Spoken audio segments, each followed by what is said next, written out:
Rebonjour à tous, j'espère que vous êtes toujours aussi nombreux à nous suivre pour commencer cette deuxième table ronde.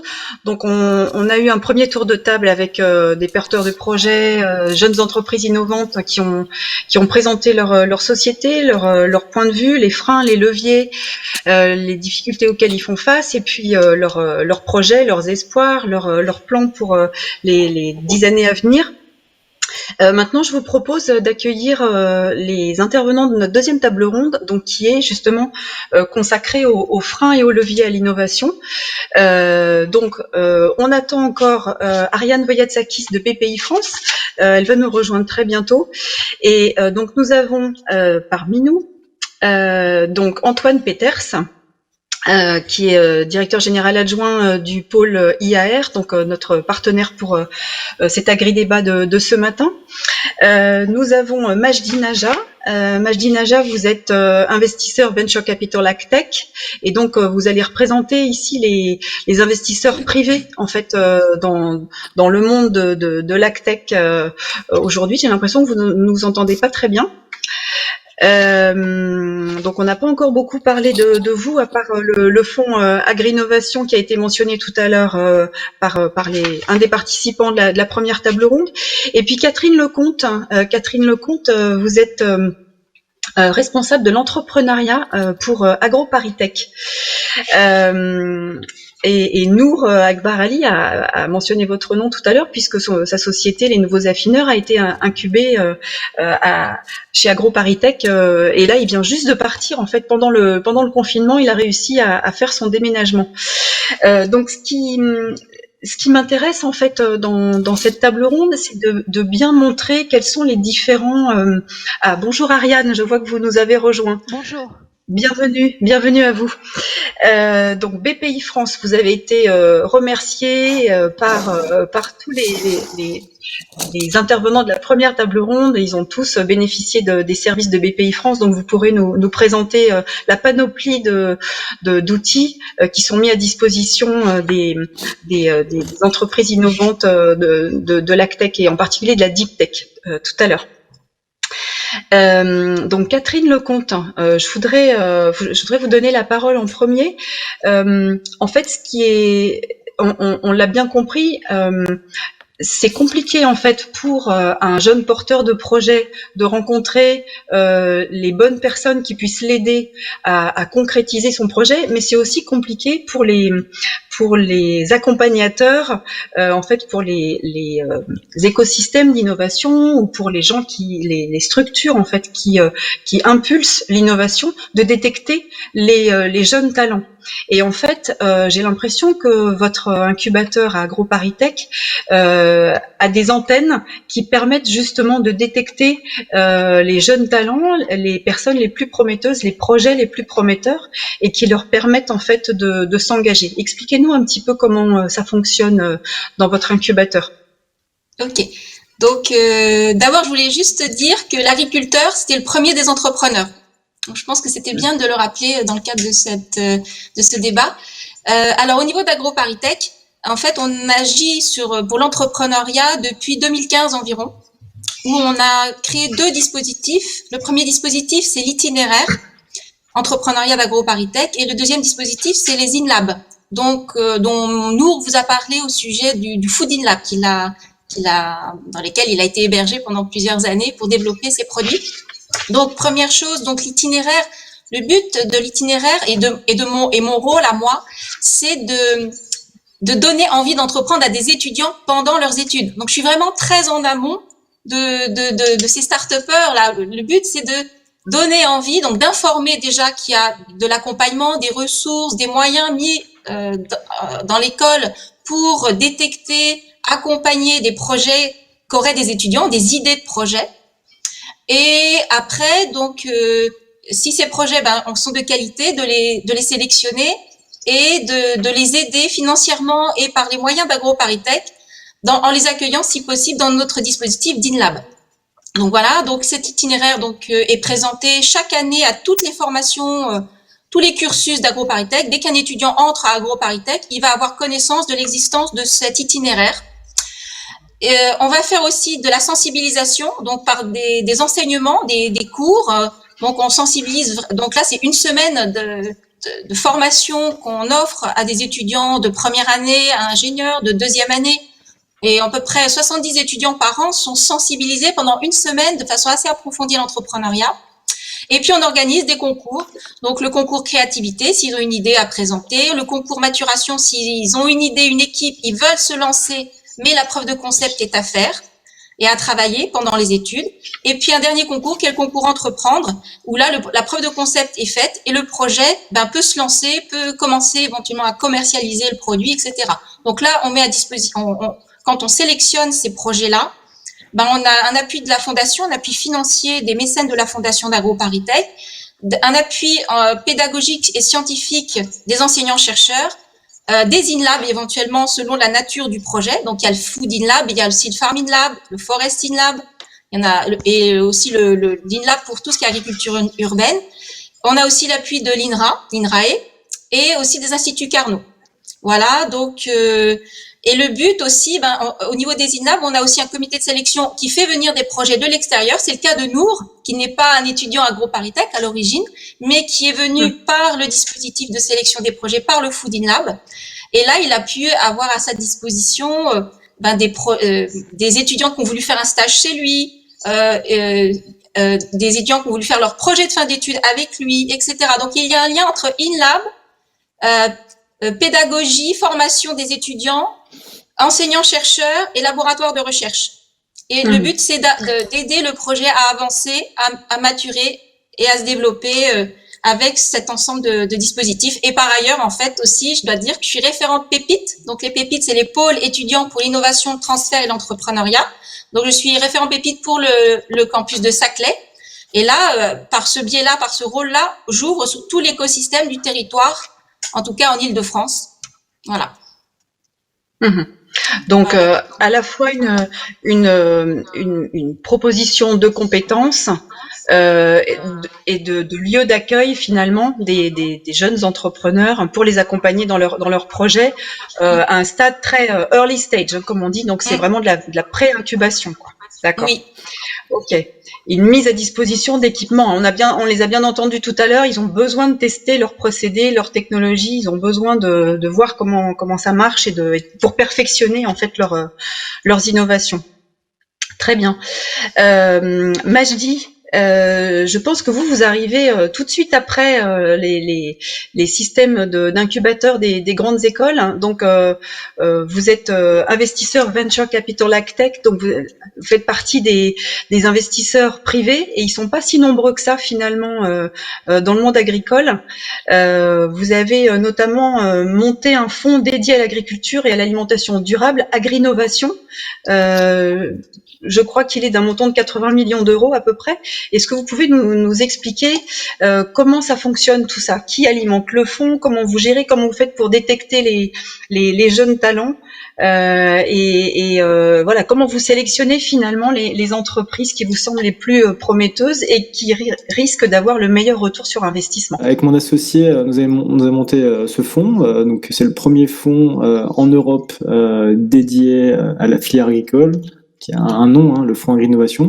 C'est un fonds d'innovation, venture capital, donc c'est-à-dire capital risque, qui investit sur toute la chaîne de valeur de la filière agricole, du champ jusque dans l'assiette du consommateur, c'est-à-dire on investit et on va continuer d'investir dans des sociétés qui disruptent et qui répondent aux besoins des agriculteurs, notamment au niveau des intrants agricoles, au niveau de l'exploitation agricole, par exemple dans la robotique, dans les ingrédients, que ce soit pour le feed ou pour le food, ou également directement sur une industrie B2C, notamment en fin de la chaîne de valeur.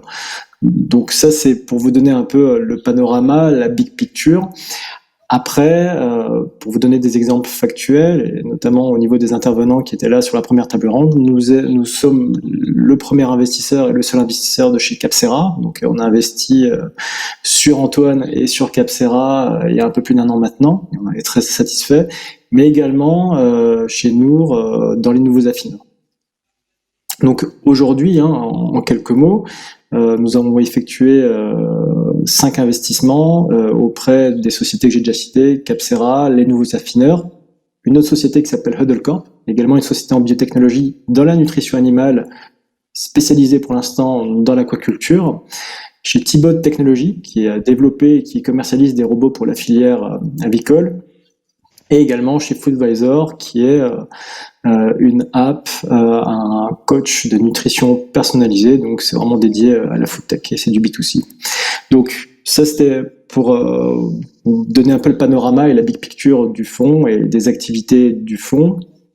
Et après, si je reprends un peu les questions que vous aviez posées, comment on fait et qu'est-ce qu'on en attend et un fonds, comment ça marche. Donc comment on fait? Donc nous on est des gens qui sommes sur le terrain, donc on est sur le terrain du matin au soir, c'est-à-dire qu'on va à la rencontre des entrepreneurs, qu'on échange avec ces entrepreneurs et qu'on est dans les laboratoires de recherche, qu'on est connecté avec ces gens-là de notre vie actuelle ou de notre vie passée. Donc on est très en amont et très en avance en fait sur ce qui va se passer sur l'entrepreneuriat, sur des projets de laboratoire qui peuvent se transformer en start-up. Alors, est-ce que on est là pour les aider, à les accompagner, pour bien la structurer, la lancer? Est-ce qu'on arrive juste après? Bon, ça c'est au cas par cas.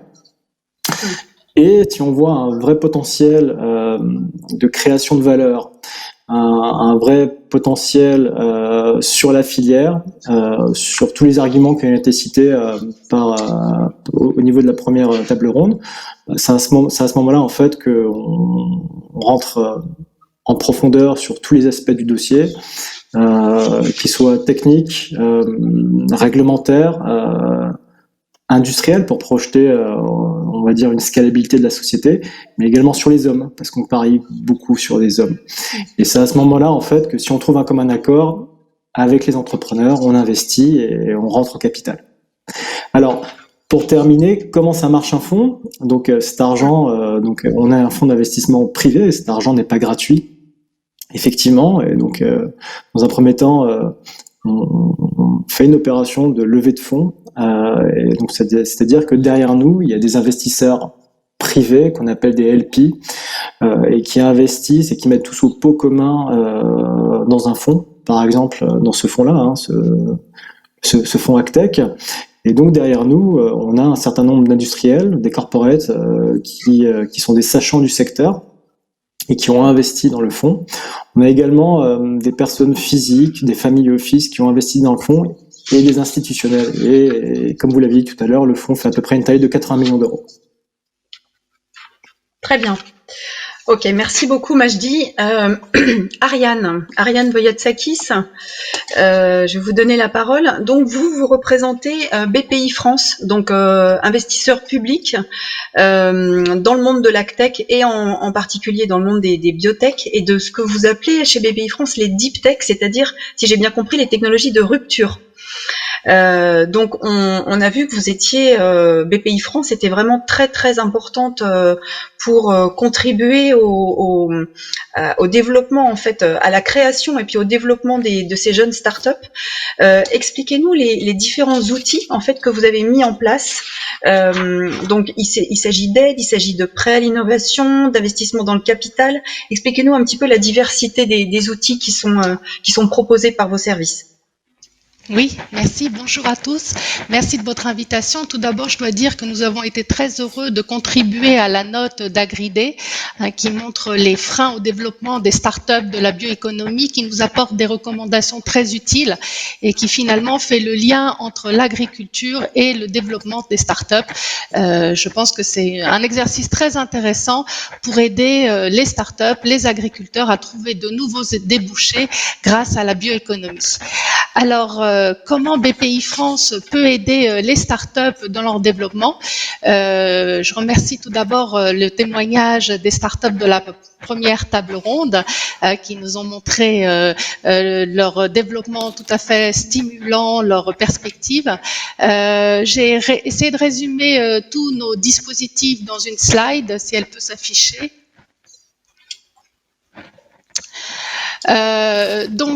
Tout d'abord, si on prend la chaîne du TRL, en commençant par explorer la faisabilité, donc vous avez un concours qui est le concours e-Lab, donc qui s'adresse à des startups en création de moins de 2 ans et qui peut leur apporter jusqu'à 600 000 € en subvention.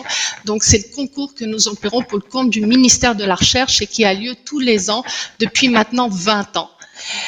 Hors concours, donc auprès de nos directions régionales, donc BPI France est organisé au sein d'un réseau régional. Vous avez sur notre site internet toutes les coordonnées de nos équipes régionales.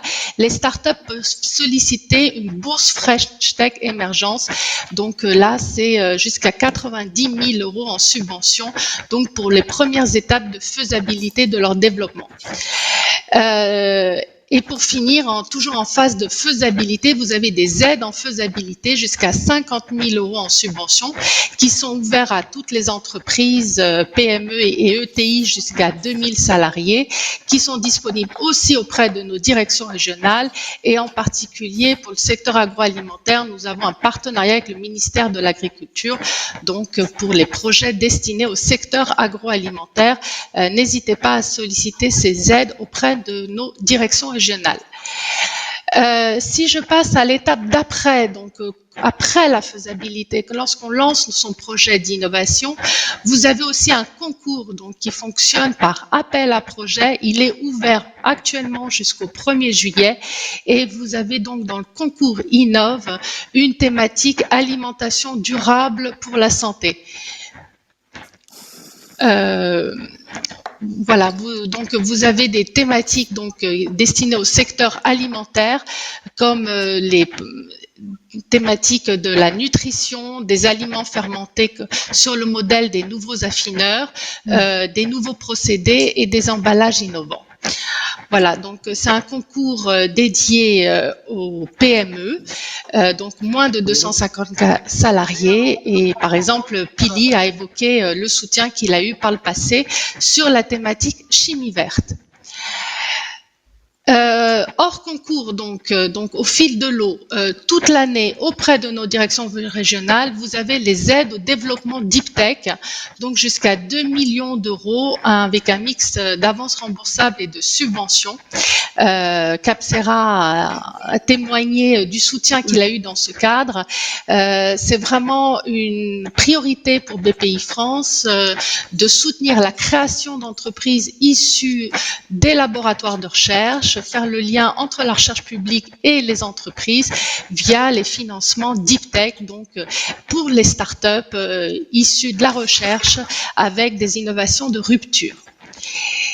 Et pour toutes les entreprises, hors start-up, donc pour les entreprises jusqu'à 2000 salariés, mais auxquelles peuvent prétendre aussi les start-up, vous avez les aides au développement de l'innovation qui sont accessibles auprès de nos directions régionales, qui sont financées principalement en avances récupérables, donc des avances de trésorerie qui sont remboursées en cas de succès. Alors, on a beaucoup évoqué dans la première table ronde le scale-up industriel, la transformation de l'essai au niveau industriel et commercial. Et pour ce stade vont intervenir nos fonds d'investissement, donc des financements en fonds propres, soit le fonds écotechnologique, donc qui est spécialisé dans les écotechnologies, soit le fonds Large Venture pour des investissements conséquents de plus de 10 millions d'euros, ou le fonds de société de projets industriels qui, comme son nom l'indique, investit dans les projets industriels, dans le scale-up, uniquement dans des projets donc de passage à l'échelle industrielle qui peuvent associer des grands groupes via des investissements dans des JV. Et nous sommes aussi souscripteurs de fonds privés comme le fonds Déméter de Majdi.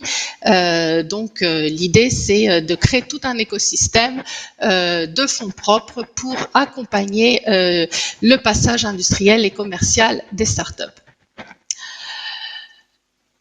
Nous incitons aussi les startups à participer à des projets collaboratifs avec des agriculteurs, des coopératives agricoles, avec des grands groupes. L'idée, c'est d'associer différentes compétences autour d'un projet commun et pour les startups, ça leur permet de tester leurs innovations sur le terrain avec leurs futurs clients. Donc pour cela, nous avons le PSPC, donc qui est un appel à projet structurant pour la compétitivité. Pour lesquels les pôles de compétitivité comme le pôle IR peuvent accompagner pour le montage de projets pour créer donc un consortium de recherche. Et comme ça a été évoqué tout à l'heure, la crise du Covid est passée par là et pour aider les startups dans cette phase difficile, nous avons des prêts à la trésorerie, dont le prêt de soutien à l'innovation qui est le petit cousin du prêt garanti par l'État, donc un dispositif massif pour pallier les besoins de trésorerie des PME et en particulier des startups via le prêt de soutien à l'innovation, donc qui est disponible auprès de nos directions régionales avec des taux d'intérêt tout à fait intéressants et qui permet de donner un peu de boost de trésorerie dans cette période difficile. Donc n'hésitez pas aussi à le solliciter.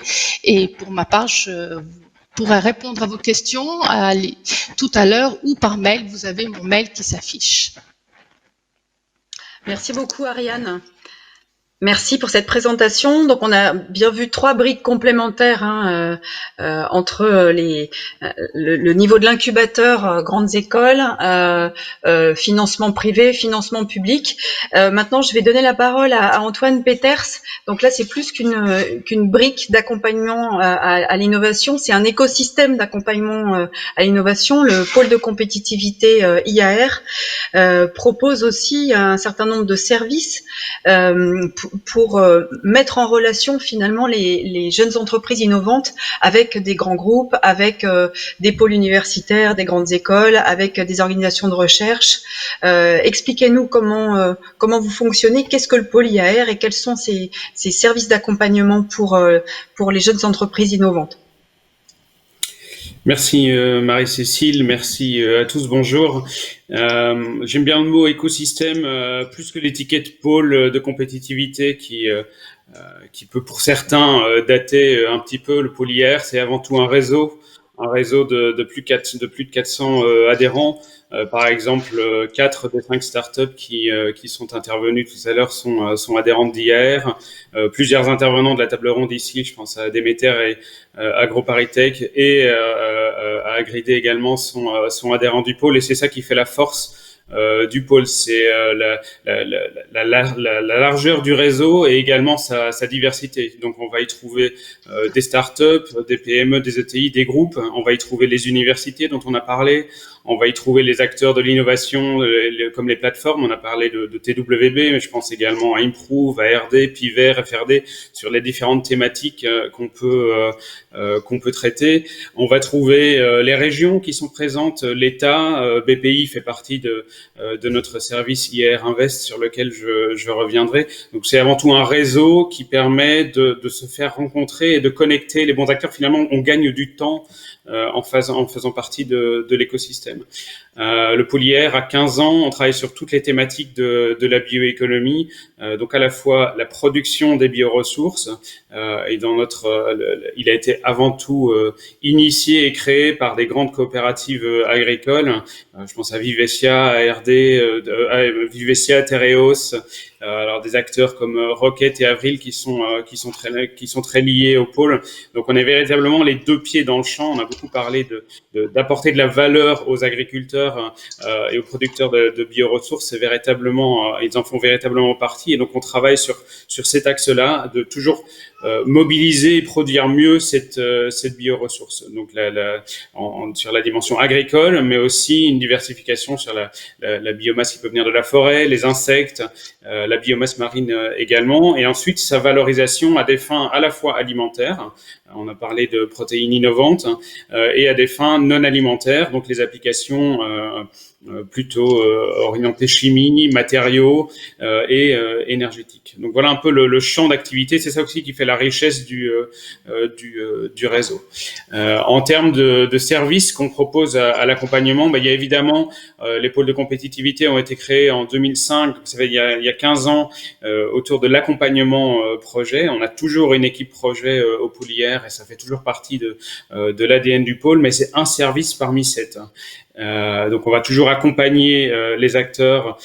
Plusieurs intervenants de la table ronde précédente ont eu leurs projets, qu'ils soient régionaux français ou européens, accompagnés par IR jusqu'au financement.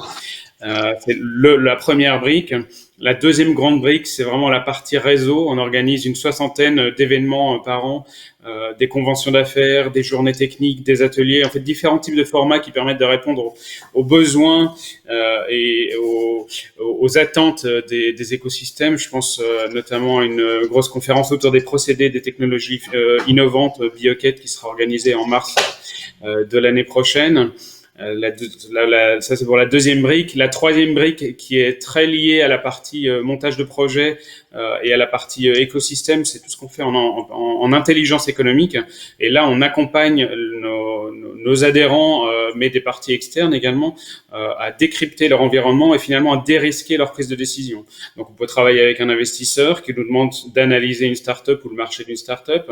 On peut travailler avec un groupe qui souhaite diversifier ses produits ou valoriser un coproduit qui n'a pas encore été traité. Voilà les activités qu'on peut mener. On a pas mal d'activités à l'international également. Alors toujours plutôt orienté innovation, et finalement c'est pour développer du partenariat technologique et du partenariat business avec nos adhérents sur l'Asie du Sud-Est, le Brésil, l'Amérique du Nord. Voilà les grands services. Alors je vous ai mentionné, on a un service autour de la formation qui s'appelle IR Academy, de la formation et de la diffusion d'offres d'emploi. Finalement, l'idée, c'est de développer sur le territoire français un écosystème de la formation qui soit cohérent et complémentaire pour répondre aux besoins de la bioéconomie. Un service Europe avec une très forte activité européenne et un service d'investissement où on retrouve 12 soit des fonds d'investissement comme Demeter, soit comme BPI, soit des fonds qui sont rattachés plutôt à une entreprise qui s'appelle IR Invest. Peut-être juste pour prendre, et où on vient présenter des startups, on vient vraiment aider ces acteurs à identifier ces jeunes pousses quand elles sont dans la recherche de leur première levée de fonds. Peut-être pour prendre un exemple d'un acteur qui a bénéficié de plusieurs service du pôle et qui témoignait, alors c'était en vidéo entre les deux tables rondes. Insect, par exemple, a réalisé sa première levée de fonds via une mise en relation qui a été faite au sein du club IR Invest. C'était le premier million d'euros. Alors on sait qu'il y en a plusieurs qui ont été levés, plusieurs dizaines qui ont été levés derrière. Ensuite, on a pu les accompagner à la fois sur du projet français et sur du projet européen qui s'est décliné. Là, Insect est dans sa première unité industrielle qui est en train d'être construite à Amiens avec une subvention de 20 millions d'euros de financement européen qu'on a réussi à obtenir avec Insect pour accompagner le projet.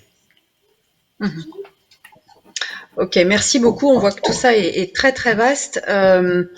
J'ai bien aimé le terme intelligence économique qu'on n'avait pas encore entendu en fait dans les débats. Hein. C'est vraiment de la veille. Comment identifier les marchés, les clients, construire un modèle économique qui fonctionne. C'est ça l'idée. Question que je pose à vous quatre. Les services que vous mettez en place, hein, les accompagnements que vous avez pour les jeunes pousses, ils cherchent à répondre à quelle principale difficulté. Moi, j'ai l'impression qu'il y a deux stades qui sont compliqués. C'est le tout début, en fait, c'est le lancement des projets, et puis c'est le passage au niveau industriel, c'est l'industrialisation. J'ai l'impression que c'est les deux moments qui sont les plus critiques. Et du coup, quels sont les principaux freins que vous cherchez à lever avec les leviers que vous mettez en place?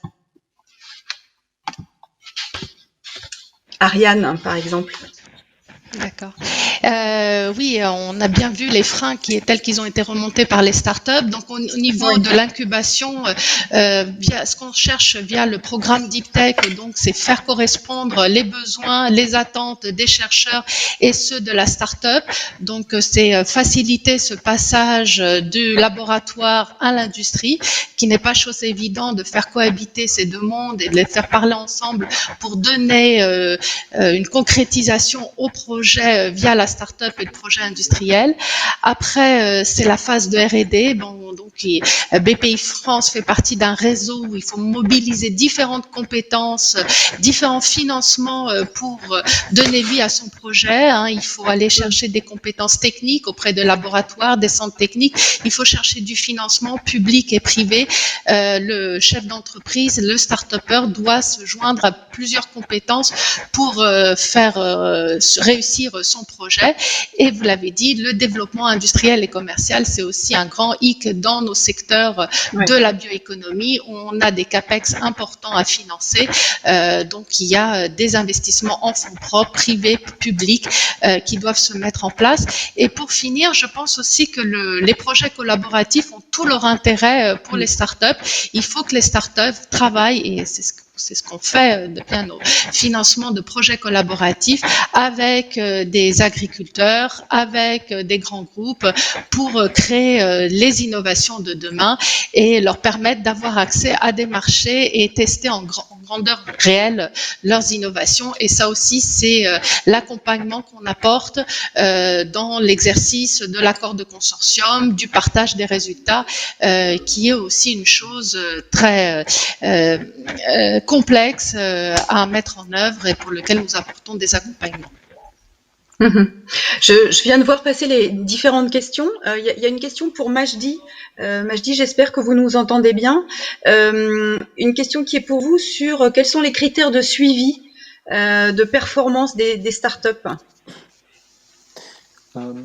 C'est une bonne question parce que par défaut, une start-up, c'est pas une entreprise rentable. En tout cas, elle n'est pas rentable au début de sa vie, ni même au milieu lorsqu'elle se scalabilise. Et au final, c'est un pari en fait sur une proposition de valeur qu'elle adresse à des clients, ici des agriculteurs, peu importe leur positionnement sur la chaîne de valeur. Et en fait, le suivi, au final, pour être très concret, il est au quotidien.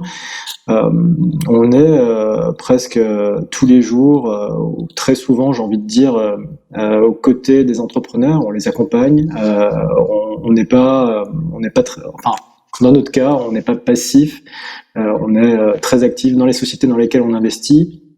Et on a des critères de suivi à tous les niveaux sur les avancées des prototypes en cours de développement, qui seront les produits qui seront commercialisés, le passage des différents pilotes pour scalabiliser les technologies, qu'elles aillent sur des échelles plus hautes.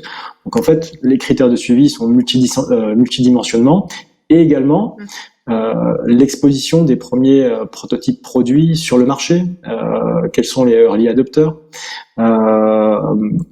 comment en fait ils vont percevoir le produit, comment en fait la pénétration des premiers produits des sociétés sur lesquelles on investit en fait vont avoir une attraction du marché, c'est-à-dire des clients.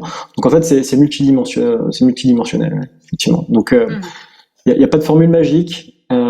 C'est un suivi presque au quotidien et on le fait sur tous les volets, que ce soit business, financier, réglementaire, commercial, propriété intellectuelle, recherche et développement, etc., etc.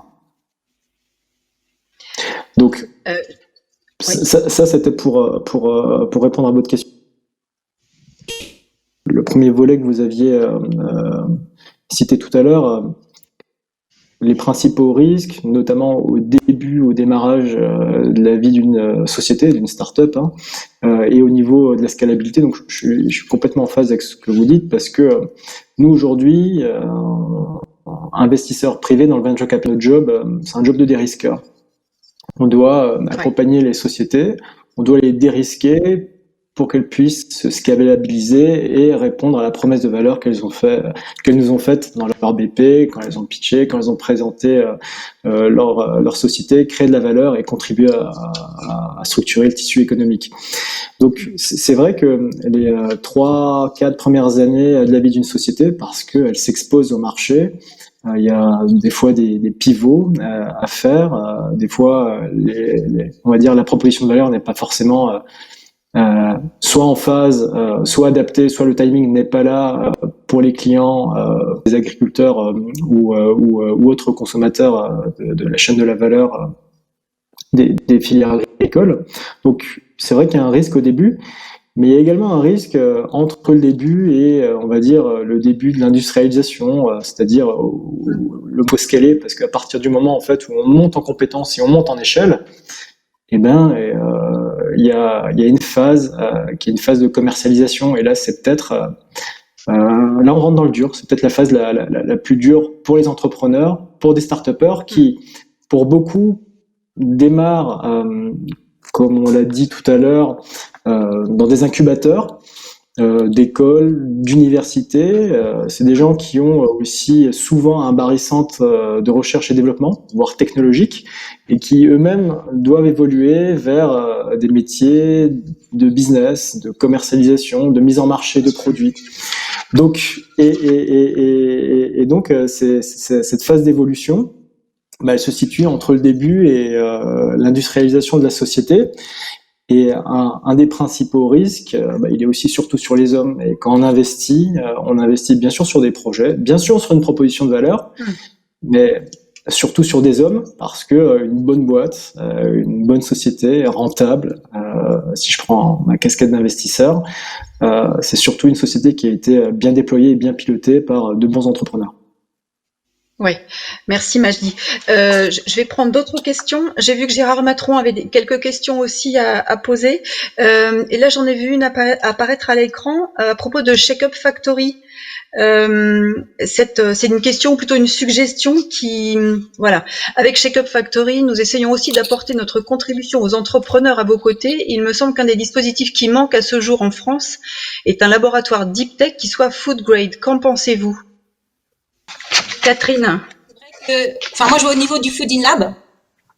Eh bien, on a beaucoup de demandes et on n'a pas assez de disponibilité pour répondre aux demandes des porteurs de projets. Voilà. Donc, on n'a pas la capacité suffisante pour accueillir tous les projets qui voudraient venir chez nous. Voilà. Après, je voulais juste rebondir sur la question précédente. En fait, au niveau à mon niveau, le risque que je rencontre sur les équipes, c'est justement un risque d'équipe, un risque humain, c'est-à-dire que l'équipe ne tient pas. Pendant leur cursus, les étudiants, ils vont partir en césure pendant 1 an, ils vont aller à l'étranger. Le projet va être bousculé par ces aléas. Ils ont leur formation à assurer et le projet entrepreneurial. Et un risque important, c'est que l'équipe va être modifiée. Alors, soit ils arrivent à reconstituer une équipe, soit ils n'y arrivent pas. Et dans ce cas-là, le projet s'arrête. Donc, on a eu parfois des très bonnes idées qui n'ont pas été poursuivies parce que l'équipe n'a pas continué, on n'a pas pu continuer de prendre en main ce projet. Voilà. Donc, l'aspect humain est très important. Voilà. Et nous, bien sûr, au niveau d'AgroParisTech, on fait de la pré-incubation. Donc, c'est aussi un dispositif pédagogique de formation. Donc, l'idée, c'est d'abord de former à l'entrepreneuriat. Mais pour faire aboutir des projets, il faut que l'équipe fonctionne. Et là, on peut, nous, avoir bien sûr des échecs, mais c'est quelque chose que l'on assume tout à fait. Voilà. Ça fait partie de notre état d'esprit d'accepter ce risque. Antoine, est-ce que vous vouliez ajouter quelque chose? Sur la partie laboratoire, alors je ne connais pas suffisamment tous les détails des laboratoires quant à savoir si on a ou pas du food grade. Je pense qu'il y a la partie labo, il y a surtout aussi derrière, et c'est une des difficultés quand on parlait des différents stades, il y a le lancement du projet, et je dirais que derrière, il y a quand même deux vallées, ce qu'on appelle des vallées de la mort. La première, ça va être sur la phase de pilotage, et puis la phase de démonstration, qui vont nécessiter à la fois du financement, et puis c'est véritablement, si on fait un parallèle avec le développement de médicaments, je veux dire, c'est comme si on rentrait dans des phases complémentaires à chaque fois. Et en ce sens-là, sur cette partie de scalabilité et de démonstration de la scalabilité, la France est dotée de nombreuses plateformes. On a parlé de TWB, on a Improve qui est spécialisé sur les protéines, on a Piver, ARD qui font beaucoup de biotech, on a des acteurs autour du bâtiment, des résines et autres qui sont présents. Donc on a un territoire qui est particulièrement riche et avec des compétences qui sont très fortes. Peut-être pour reprendre la première question sur laquelle vous étiez, qui était posée, c'était qu'est-ce qu'on peut véritablement apporter. Nous, c'est sur l'ensemble des problématiques, en fait, ça va être d'accompagner dans l'identification du bon partenaire. Le bon partenaire financier, que ce soit un financement public, un partenaire financier pour un financement de montée en échelle. Un partenaire international. Donc c'est vraiment ça la véritable force d'un réseau comme le Pôle. Alors, on parle d'international. Ça me fait penser à une question que j'avais reçue concernant les politiques, en fait. Est-ce qu'il y a des leviers de politique agricole ou de politique liée à la bioéconomie qui encouragent finalement les jeunes entrepreneurs à se lancer dans le domaine de la bioéconomie et l'industrie biosourcée finalement? Parce qu'il y a des leviers économiques, mais est-ce qu'il y a des leviers politiques qui sont prégnants aujourd'hui? Antoine, c'est une question pour vous, parce que je crois que le pôle travaille pas mal sur ces questions. Oui, les politiques, il y a des leviers à 3 niveaux. Il y a plusieurs régions qui se sont saisies du sujet. Je pense à Polière, on a une emprise nationale, mais on a un fort lien avec les Hauts-de-France et avec le Grand Est, qui ont tous les deux développé des stratégies et des plans d'action dédiés au sujet. Vous avez dans chacune des régions des vice-présidents à la bioéconomie, ce qui est quand même assez symptomatique. Au niveau national, vous avez la stratégie et vous avez le plan d'action de la bioéconomie, mais plus globalement, il y a une stratégie sur les protéines végétales qui est en développement. Il y a tout un travail qui est mené sur la réglementation novel food. Il y a vraiment toute une démarche globale, un cadre finalement qui est porteur, et tout ça s'inscrit. Est-ce que c'est ça c'est toujours la question de la poule et de l'œuf, qu'est-ce qui est suscité? Mais depuis 2012, au niveau européen, il y a une stratégie européenne de bioéconomie qui a été plusieurs fois révisée. On voit que la politique agricole commune, dans son pilier 2, les États membres sont incités à justifier de projets de la bioéconomie pour bénéficier de financement. On a l'ensemble des politiques et des initiatives qui commencent à découler du Green Deal, donc qui est véritablement la colonne vertébrale de la nouvelle commission, avec les packages économie circulaire où on annonce tout un travail sur le bioplastique. On a parlé dans la table ronde précédente de tout ce qui est bio-intrant, mais il y a des révisions de ces directives qui sont prévues également. La semaine dernière, la Commission a annoncé sa stratégie de la fourche à la fourchette, et là aussi, il y a un rappel du fait que le prochain programme cadre, il y aura 10 milliards d'euros qui seront investis sur la dimension de bioéconomie, à la fois sur les piliers de valorisation alimentaire et non alimentaire. Donc finalement, le cadre est très porteur, le cadre politique. Alors certes, les réglementations ont été conçues pour, j'ai pas envie de dire le monde d'avant parce que ça devient trop courant de dire ça, mais des produits précédents. Mais je pense qu'il y a une véritable, on voit une accélération des révisions des différentes directives et lois pour prendre en considération les nouvelles innovations et les nouvelles techniques qui sont amenées et en réponse aux défis de demain. Oui, je viens de voir passer une question sur le pacte productif au niveau national pour encourager les démarches dans le sens de la bioéconomie. Dans le pacte productif, il y a alors on verra ce qui sera annoncé parce qu'entre-temps, il y a quand même eu la crise du Covid. Mais au pôle, on est impliqué dans les discussions. Et ce qu'on voit, c'est ce qu'on avait préparé pour le pacte productif va sans doute être repris dans le plan de relance. Donc, il y a un travail intelligent qui est mené à ce niveau-là. Dans les 10 priorités qui avaient été identifiées, alors vous savez qu'il y avait des marchés prioritaires qui avaient été identifiés. Il y avait 22 prioritaires et parmi ces 22, il y en avait 10 qui étaient plus prioritaires. On voyait que les biotech étaient reprises, tout ce qui était carburant durable. Il y a une priorité alimentation durable pour la santé. Dans la biotech, on retrouvait toute la dimension de bio-intrants. Il y a tout un pan aussi sur l'énergie avec l'hydrogène. Il y a une partie, c'est l'hydrogène vert. Donc le pacte productif, en tout cas, identifie les thématiques. Après, quels seront les véritables outils qui seront mis derrière, quels seront les accompagnements qui seront proposés. C'est là où ça devient nécessaire de rentrer plus précisément dans les mesures. En France aujourd'hui, pour un ingrédient novel food, en général, il faut 4 ans pour avoir une adoption. Est-ce qu'on va pouvoir réduire ce délai d'adoption à 6, 12 ou 18 mois? Alors c'est pas une décision qui est que française, c'est quand même une décision européenne, mais il y a des liens très forts avec le niveau national. Donc c'est là où il y avait véritablement des efforts qui peuvent être faits pour accélérer le déploiement au niveau français plutôt qu'ailleurs dans le monde. Afin de doter le territoire d'un avantage compétitif. Ok.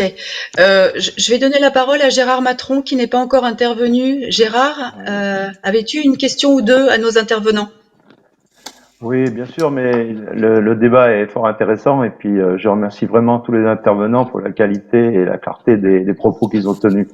Moi, j'ai noté l'importance dans tout ça d'une part des acteurs. Chacun et tout le monde a évoqué la place des porteurs de projets et le besoin d'en avoir de plus en plus, de les former, de les accompagner, de les parrainer comme vous le faites chacune et chacun d'entre vous. Et puis deuxièmement, la question de l'écosystème qui est un peu complexe parce qu'il y a certains aspects de l'écosystème, ce qu'on voit là autour de cette table ronde, qui sont extrêmement positifs et très encourageants, et puis d'autres volets qui le sont semble-t-il un peu moins, voire des compétitivités qui sont plutôt dans notre pays, qui risquent dans notre pays de nous conduire à finalement avoir moins d'innovation autour des biotech parce que pour différentes raisons. Mais donc sur ces deux aspects-là, moi j'avais deux questions. La première, c'est concernant les porteurs et les acteurs. On a vu des acteurs et des porteurs pour lesquels ça marche. Je voulais savoir quelle est la compétitivité ou la compétition qu'il y a sur ces questions d'accès. Est-ce qu'il y a des idées qui restent sur le carreau, quoi? Est-ce qu'il y a beaucoup d'idées qui restent sur le carreau? Catherine a évoqué certains cas, mais bon voilà. Et que se passe-t-il pour ceux enfin voilà, sur les idées qui passent à la trappe? Et c'est peut-être ça aussi qui nous fait une baisse de compétitivité sur ce domaine-là, ou manque de culture, je dirais. Et puis dans le domaine de l'écosystème, on a bien vu dans la première table ronde que la place de l'agriculture et de l'agriculteur était assez présente dans certains cas. Par rapport à la deuxième table ronde, j'aimerais savoir quelle est la place de l'agriculteur dans ces investissements, parce que quelque part, lui aussi, il est preneur de risque, on l'a évoqué, et dans cet écosystème, quelle est leur place par rapport au soutien que vous évoquez. Voilà. Merci. Oui, Catherine, vous voulez commencer? Oui, donc effectivement, on a parfois des bonnes idées qui, en fait, faute d'équipe qui tient, ne sont pas reprises. Et bon, après, est-ce des très bonnes idées avec un fort potentiel qui ont été abandonnés, j'en ai pas vraiment connaissance. En fait, voilà, AgroParisTech, il n'y a pas que du deep tech dans l'entrepreneuriat, c'est l'entrepreneuriat au sens large qu'on encourage. Donc, il y a une grande diversité de nature de projets, certaines plus innovantes que d'autres. Je dois dire que les forts potentiels, on a souvent des bonnes équipes avec, parce que c'est des projets ambitieux et l'équipe elle-même est ambitieuse. Voilà. Voilà, je dirais que c'est peut-être les projets plutôt modestes qui ont des porteurs moins ambitieux, mais et qui eux ont parfois des risques d'être abandonnés. Ouais. Ok. Sur le deuxième volet, si je peux. Oui, Ariane. Oui. Comment interviennent les agriculteurs. Je parlais tout à l'heure du projet collaboratif. Pour vous en citer un exemple, on a par exemple le projet Proléval qui vise à développer une filière française d'oléoprotagineux pour réduire la dépendance de l'agriculture, en particulier de l'élevage, aux protéines d'importation. Et vous avez donc un consortium qui s'est constitué autour de l'INRA, d'une PME Valorex et de 2 coopératives, Terrena et Dijon Céréales. Et c'est un projet qui connaît un développement très réussi avec une première usine un investissement industriel important au sein de la PME Valorex pour fournir ces graines d'oléoprotagineux digestes, processées pour l'alimentation du bétail. D'accord. Ok. Antoine, est-ce que vous vouliez ajouter quelque chose? Des bonnes idées, je pense qu'il y en a énormément.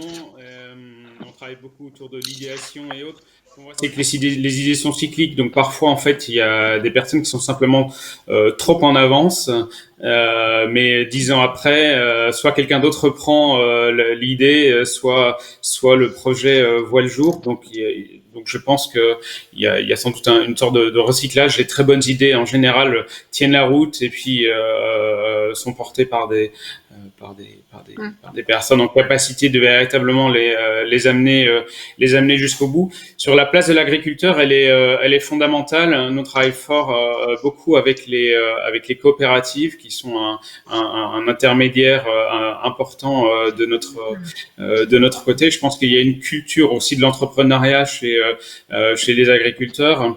Je suis toujours émerveillé, même après 15 ans, de voir par exemple tout ce qui peut se passer autour de l'écosystème de Pomac-le-Bazancourt, où ce sont véritablement les agriculteurs qui se sont saisis de leur avenir. C'était dans les années 70, et puis on est 40 ans après, et on voit qu'en fait ils étaient précurseurs, et que véritablement ils sont en train d'en tirer les fruits, et ils en tireront sans doute encore plus les fruits dans les 10, 20 à 30 prochaines années, étant donné les bouleversements fondamentaux qu'on est en train de vivre. Merci. Majdi, est-ce que vous vouliez ajouter quelque chose? Oui, je peux vous donner un peu le regard de l'investisseur sur ces 2 points. Au niveau des idées qui restent sur le carreau, après, qu'est-ce qu'on appelle une idée et qu'est-ce qu'une bonne idée? Est-ce que les idées ou l'idée en question, c'est une bonne idée qui a l'air d'une mauvaise idée, une mauvaise idée qui a l'air d'une bonne idée? Donc au final, où est-ce qu'on met le curseur et qui est le juge de paix entre tous les acteurs, que ce soit des incubateurs, des investisseurs privés, publics, sur ces volets-là? Bon, pour ma part, il y en a, et c'est très bien. Après, ce qu'il faut, c'est des entrepreneurs qui maintiennent le cap vers leur objectif et qui ont un souhait de faire une bosse dans l'univers, et dans l'univers dans lequel ils œuvrent, c'est-à-dire changer les dogmes des filières agricoles, par exemple. Au niveau de la place de l'agriculteur, Oui. et on essaie de regarder très vite, avant d'investir, quel est l'impact de la technologie de ces futurs produits pour l'agriculteur. Quel est le partage de valeur qui va s'opérer entre ce nouvel intrant de la filière agricole et l'agriculteur? Parce que l'agriculteur, c'est un chef d'entreprise comme un autre, il a un PNL, et à la fin de chaque mois, il doit regarder ce qui se passe. Et pour qu'il adopte de nouveaux produits, de nouveaux produits qui sont issus de technologies, il faut qu'il y ait un impact positif pour qu'il puisse se faire ce basculement. Donc, du côté de l'investisseur, la place de l'agriculteur, elle est là, et on est sur le terrain. Et quand on fait nos diligences, on sonde s'il y a un vrai effet bénéfique de création de valeur de son côté, et que le partage de valeur se fait également pour lui. Ok, merci beaucoup. Moi, je retiens vraiment ces dernières idées. L'agriculteur, c'est un chef d'entreprise. Donc, chez Agridé, on aime beaucoup parler de chef d'entreprise agricole, donc ça me ravit de terminer là-dessus. La place de l'agriculteur et de l'agriculture est primordiale en fait dans l'innovation en matière d'économie biosourcée. On l'a bien compris. Pour terminer cette table ronde et avant de donner la parole à Yvon Le Hénaff, le président du pôle IAR, je voulais vous demander à tous les quatre vers où allons-nous en fait, quelles sont les pépites de demain en matière d'innovation biotech au service de l'agriculture. Catherine. Alors, à mon niveau, au niveau d'AgroParisTech, moi je crois beaucoup en la jeunesse. Et cette jeunesse, en tout cas chez nous, on la voit créative, envie d'être actrice du monde qui l'attend. L'entrepreneuriat, c'est devenu une vraie voie professionnelle. Elle est maintenant identifiée alors qu'il y a 5-6 ans, c'était pas le cas. Donc voilà. Récemment, on a des étudiants qui viennent de créer une association qui s'appelle AgroUp pour avoir notre miroir au niveau étudiant, au niveau de l'entrepreneuriat, chose qu'on n'a pas toujours bien eue, en tout cas jusqu'à présent. Ces jeunes, ils veulent changer le monde vers plus de durabilité, développer des nouvelles activités économiques qui n'aggravent pas le réchauffement climatique, en tout cas même contribueraient à le réduire. Ils veulent apprendre en faisant, ils veulent développer leurs compétences de façon accélérée. L'entrepreneuriat, c'est vraiment une bonne école pour ça. Aussi beaucoup de femmes entrepreneuses chez nous, de plus en plus, ça me réjouit. C'est une façon pour eux de développer leur adaptabilité au monde de demain qui est incertain, quoi. Et en fait, voilà, donc je suis très optimiste par rapport à l'évolution de l'entrepreneuriat au sein de notre établissement et aussi au sein de l'enseignement supérieur en général. Voilà. Merci beaucoup pour ce témoignage positif. Majdi, quelles sont les pépites de demain ? Alors, rapidement, pour ma part, les pépites de demain sont les projets qui, dès le début, n'auront pas une approche techno-push, mais market pool. Bien sûr, dans le venture capital, on est sur de l'innovation. Bien sûr, on parle de technologie et de recherche et développement, mais il faut que ces prototypes, ces futurs produits répondent à un besoin marché. C'est fondamental. Et il faut que les projets, pour qu'ils soient des pépites de demain, comme ce qu'on a vu tout à l'heure avec Antoine Hubert de chez Insect, doivent être pensés sur la scalabilité, sur l'industrialisation. On a vu tout à l'heure Capcera et les nouveaux affineurs, et c'est pour ça qu'on investit dans ces projets, parce que ils sont pensés pour les phases d'accélération, de montée en échelle, de scalabilité, donc d'industrialisation. Il y en a d'autres également, une société également de notre portefeuille dans laquelle on investit qui s'appelle Huddle Corp, qui est complètement pensée là-dessus. Donc effectivement, depuis tout à l'heure, je martèle en disant il faut qu'il y ait des bons entrepreneurs. Et les bons entrepreneurs, ils pilotent leur projet avec 360 degrés de vision et avec le volet industriel pour pouvoir en fait prendre marché en grande masse leurs futurs produits et leurs pipes en cours de développement. Merci. Antoine ? Le temps de couper mon micro. Les pépites de demain, je pense qu'il y en a de nombreuses qui sont déjà présentes au sein de notre écosystème. Je pense que les pépites de demain, elles sont clairement ancrées dans la bioéconomie. On voit un shift très très rapide et de plus en plus rapide vers ce monde. Un point peut-être important, c'est ce qu'on voit dans la plupart des startups qu'on accompagne, c'est elles valorisent ce qu'on a tendance à appeler le commun des mortels des déchets, mais qui sont des coproduits, et donc d'avoir une bioéconomie qui soit la plus circulaire possible et où l'ensemble des valorisations sont construites sur les coproduits, soit d'une industrie voisine, soit de la même industrie, afin d'apporter toujours plus de valeur. C'était peut-être le premier message. Et le deuxième message, c'est que on est très clairement dans un monde qui est en train sans doute dont la régionalisation va s'accélérer. Par régionalisation, j'entends la dimension européenne, et très clairement les pépites de demain, elles sont inscrites dans une dimension européenne qui dicte de plus en plus, mais au sens positif du terme, les grandes orientations pour avoir un ensemble cohérent qui soit développé au niveau régional. Ok, merci beaucoup. Et puis enfin, Ariane.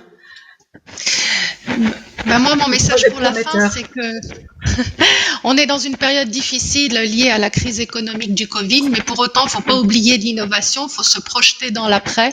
Je vous ai présenté les différents dispositifs, donc il y a un plan de relance, il y a des mesures fortes, il y a des dispositifs pour l'innovation, le concours innovation PSPC qui sont disponibles. Les 3 axes d'innovation les plus importants qu'on voit dans les projets qu'on accompagne, c'est d'abord le biocontrôle, c'est grâce notamment au dispositif Deep Tech, on a beaucoup de start-up, on a eu un foisonnement de projets issus de la recherche publique pour trouver des alternatives naturelles de traitement des plantes et c'est très positif, c'est une demande sociétale forte, une demande des agriculteurs. Le deuxième axe, je l'évoquais tout à l'heure, c'est les protéines, c'est réduire notre dépendance aux protéines importées pour le bétail. Donc, il y a les filières végétales et les filières innovantes des insectes, des microalgues. C'est aussi une préoccupation pour l'alimentation humaine de diversifier nos sources de protéines. On l'a vu avec les nouveaux affineurs. Donc, on a plusieurs projets pour avoir des produits intéressants, savoureux et nutritifs, donc pour avoir de nouvelles sources de protéines pour nourrir la planète. Et enfin, le troisième axe, c'est l'alimentation pour la santé. C'est apporter des aliments savoureux, nutritifs à différents stades de l'âge des personnes, pour les seniors, les jeunes enfants. Et demain, en lien avec le microbiote, c'est aussi un axe d'innovation très prometteur de toutes les innovations, toutes les découvertes apportées par le microbiote et on découvre tous les jours des nouveaux effets sur la santé par l'alimentation. Très bien, merci beaucoup. Merci à tous les 4. C'était une table ronde passionnante, tout autant passionnante que la première.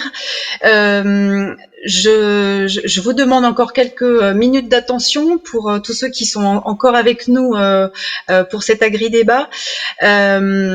Donc, nous allons assister à une vidéo enregistrée par Yvon Lehenaf, donc le président du pôle IAR. En tant que président d'IAR, je suis ravi de participer à cet événement organisé en partenariat avec Agridé, un think tank de référence. Les biotechnologies industrielles sont au cœur du développement de la bioéconomie.